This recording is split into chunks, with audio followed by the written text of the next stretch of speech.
আনাস قال হযরত আনাস রাদিয়াল্লাহু তাআলা আনহু থেকে বর্ণিত তিনি বলেন قال رسول الله صلى الله عليه وسلم নবী পাক সাল্লাল্লাহু আলাইহি ওয়াসাল্লাম ইরশাদ করলেন লাম্মা রাজা বি রাব্বি মারাতু বিকাউমিন লাহুম আসবার মিন ওয়াহাতি ইয়াহবিসুনা ফুতুহাহুম ওয়া সুদুরাহুম। নবী পাক সাল্লাল্লাহু আলাইহি ওয়াসাল্লাম ইরশাদ করছেন যে মেরাজের রাতে আমি এমন একটা কওমের পাশ দিয়ে গেলাম যাদের নখ ছিল তামার, সেই তামার নখ দিয়ে তারা নিজের চেহারাকে লুকালুকি করছে, গোশ উঠিয়ে দিচ্ছে এবং নিজের সিনাকেও গোশ উঠিয়ে দিচ্ছে।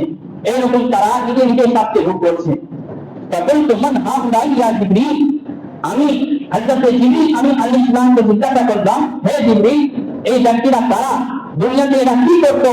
তো হযরত জিবরিল আমি আলাইহিস সালাম ইরশাদ করবেন ওয়ালা হাউলাই কালিরা ইয়াতুনা বিমান নাসি ওয়া ইয়াদউনা ফি আওয়ালিহিম, এরা ওই ব্যক্তিরা যারা মানুষের দোষ ছিল এবং তাদের ত্রুটি তাদের ভুলগুলি খুঁজে বেড়াতো।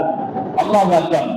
দুনিয়াতে এমন ব্যক্তি যারা অপরের ভুল খুঁজে বেড়ায়, ত্রুটি খুঁজে বেড়ায় এবং গীবত করতে থাকে, তাদের কিয়ামতের দিনে বা আখিরাতে তাদের নখ তামা করে দেওয়া হবে। তারা নিজের চেহারাকে মুছবে এবং নিজের সিনা থেকেও নিজের দোষ ছিঁড়ে নখটা উঠাবে, এরকম শাস্তি ভোগ করবে। আল্লাহু আকবার। হযরত ইব্রাহিম বিন আদহাম তিনি একজন আল্লাহর ওলি। একদিন দস্তরখান বিছানো রয়েছে, সবাই সেই দস্তরখানে বসেছে খাবার জন্য। একজন ব্যক্তি হয়তো দেরি হচ্ছে আসতে, তার অপেক্ষা করা হচ্ছে যে হয়তো কিছুক্ষণের মধ্যে সে প্রবেশ করবে, চলে আসবে। ইতিমধ্যে একজন ব্যক্তি বলে উঠলো, ওই ব্যক্তিটা বদ মেজাজ, মানে তার মেজাজ খুব কড়া, খারাপ মেজাজের। যেরকমই বলেছে হযরত ইব্রাহিম বিন আদহাম চট করে বলে উঠলেন, নিয়ম তো এটাই, প্রথমে ভাত খাওয়া হয় তারপরে গোশত খাওয়া হয়, তুমি তো প্রথমেই গোশত খেয়ে ফেলবে। আল্লাহু আকবার। গীবতের অর্থই হচ্ছে এটা যে নিজের মুরতা ভাইয়ের গোশত খাওয়া, আর এটা ডাইরেক্ট কোরআনে বলেছে যে তোমরা গীবত করবে না, তোমরা কি পছন্দ করবে নিজের মুরতা ব্যক্তি যেটা তোমার ভাই, সেই মুরতা ভাইয়ের গোশত খাবে, এটা কখনোই পছন্দ করবে না, এটা কোরআনে বলেছে।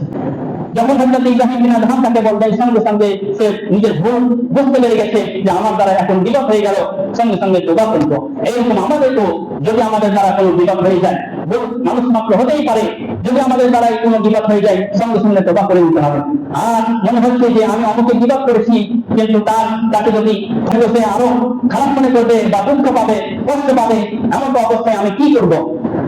যদি এরকম সিচুয়েশন হয়, এরকম অবস্থা হয়, তাহলে তার করণীয় হবে এটা যে যে ব্যক্তি সে বিপদ করেছে তার জন্য এবং নিজের জন্য আল্লাহ তাআলার কাছে ক্ষমা চাইবে, এবং যদি পারে তো সেই ব্যক্তি প্রশংসা করতে, যেটা ভালো, যেটা শরীয়ত হিসাবে প্রশংসা করা যায় রয়েছে, যেটা তার মধ্যে ভালো গুণ রয়েছে সেটা আলোচনা করবে।